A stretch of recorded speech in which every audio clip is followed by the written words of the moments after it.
شيبة ولا قالوها ناس بكري حمراء وصفراء كل العاصمة هي حياتي وبلاصتها في قلبي. اسمعوا يا جماعه اليوم ما تلوموش عليا راني ستريسي مش نورمال مانيش عارفه حتى كيفاش نقدم النشره الجويه مانيش ماشيه للاستاد هاني قاعده هوني نخدم. هيا طقسنا اليوم باش يصير باب محلي كثيف في الصباح ثم سحب عابره تتكتف تدريجيا بعد الظهر بالمنطقه الغربيه مع امطار مؤقته رعديه وتشمل محليا بقيه المناطق الشمال والوسط.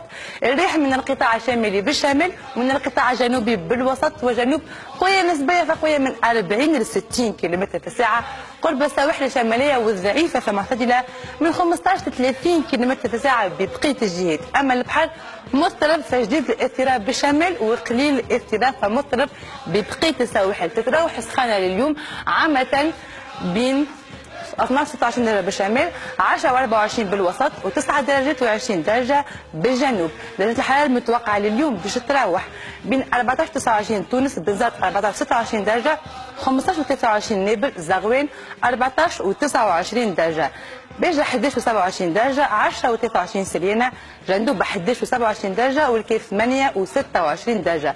شوفوا مع بعضنا الوسط من باش تكون درجه الحراره في حدود 12 و28 سوسه المستير 15 و27 درجه 15 و28 مهديه وصفاقس 12 و29 درجه 10 و30 درجه قروان سيدي بوزيد 8 و24 درجه القاسين 7 درجات و28 و9 درجات و26 درجه قفصه.